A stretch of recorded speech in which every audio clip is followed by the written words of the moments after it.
या TDRची किंमत रेडी रेकनरच्या 90%च्या वर जाणार, 100% नाही, 90%च्या वर जाणार नाही. ही ट्रान्सपरन्सी त्याच्यामध्ये मी आणली. नाहीतर तुम्ही तर देऊन टाकलं होतं ना सगळं. या मुंबईमध्ये अन्य कोणाचा TDRच चालला नसता. हे मी थांबवलं आहे या ठिकाणी. त्यामुळे यांचे खायचे दात वेगळे आहेत आणि दाखवायचे दात वेगळे आहेत. मग अजून एक सांगून द्या, हे कुठले दात आहेत? उद्धव ठाकरेंचं म्हणणं आहे की चूक जो दाखवतो तोच खरा मित्र. मग ते काय मित्र आहेत तुमचे? नाही, त्यांना अनेक वेळा चुका मी दाखवल्या, पण त्यांनी मला मित्र मानलं नाही, शत्रू मानला.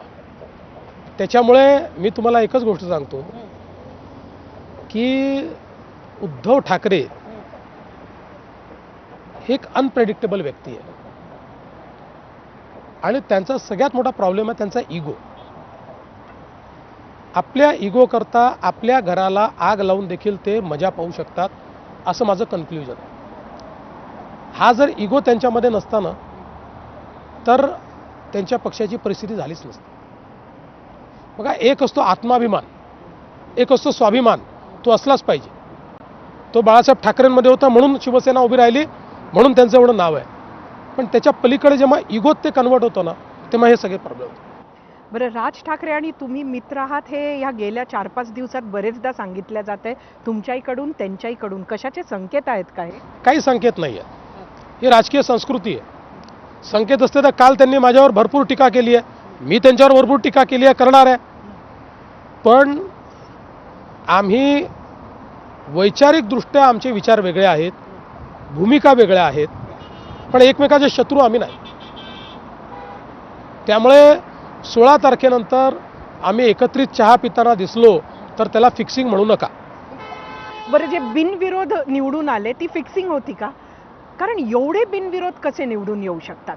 असं आहे की यांना उमेदवार मिळाले नाही. आता मी तुम्हाला एक सांगतो, एवढ्या शिव्या किरीट सोमय्यांना यांनी दिल्या. किती दिल्या? जेलमध्ये टाकतपर्यंत प्रयत्न केला. किरीट सोमय्यांचे सुपुत्र नील सोमय्या लढतायत. आता नील सोमय्याला तर हे रिकामे सोडलं नसतं यांनी, यांच्याजवळ कॅन्डिडेट असतात तर. शिवसेनेला कॅन्डिडेट देता आला नाही म्हणजे उभाठाला, शरद पवारांना देता आला, काँग्रेसलाही नाही देता आला. तिघांना म्हणजे एक आपण समजतो की अधिक उमेदवार तुमचेच निवडून नाही, तसं नाही. एक मिनिट पूर्ण ऐकून घ्या. म्हणजे याचा अर्थ पहिल्यांदा तुम्ही हे डिसायफर करतो मी की याचा अर्थ काय आहे.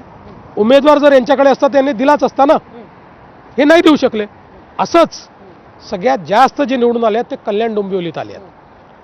कल्याण डोंबिवलीमधली मागची निवडणूक जर आपण बघितली तर आम्ही शिवसेना आणि आमचे बंडखोर मिळून 122 पैकी 105 आमचे निवडून आले. आणि त्यानंतर भाजपची ताकद त्या ठिकाणी वाढली, आमच्या आमदारांची संख्या त्या ठिकाणी वाढली. आणि एवढंच नाही तर जेवढे शिवसेनेचे नगरसेवक होते आणि पदाधिकारी होते जुन्या, ते सगळे शिंदे साहेबांसोबत आल्यामुळे शिंदे साहेबांच्या शिवसेनेचे ते सगळे झाले.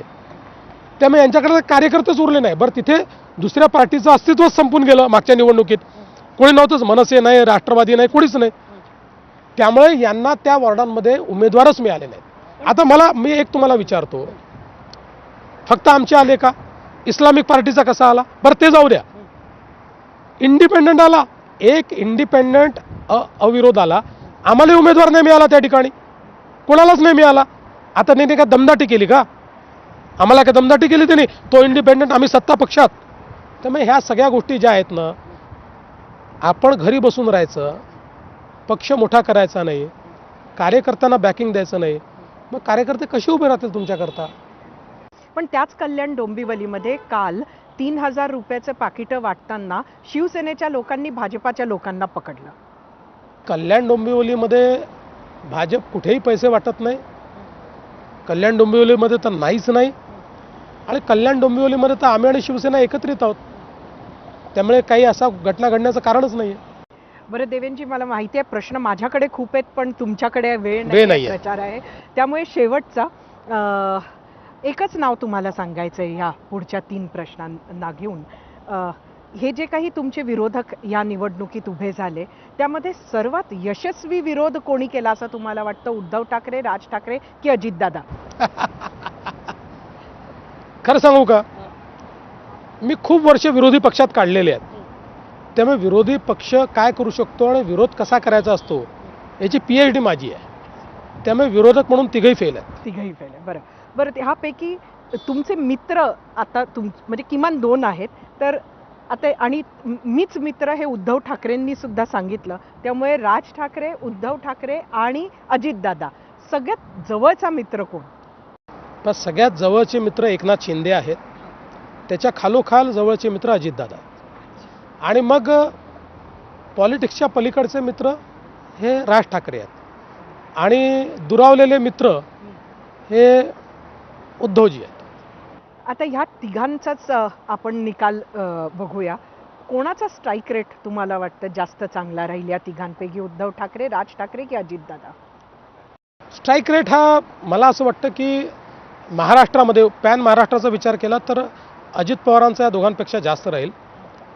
आणि मी पहिल्या दिवशीपासून सांगतोय की दुर्दैवाने या अलायन्सचा विक्टीम हा राज ठाकरे ठरतील. या अलायन्समध्ये राज ठाकरेंचा फायदा उद्धव ठाकरेंना होईल, उद्धव ठाकरेंचा फायदा राज ठाकरेंना होणार नाही. त्यामुळे मला असं वाटतं की स्ट्राईक रेटमध्ये कदाचित यामध्ये राज ठाकरे सगळ्यात कमी राहतील. देवेंद्रजी, आपले खूप खूप धन्यवाद.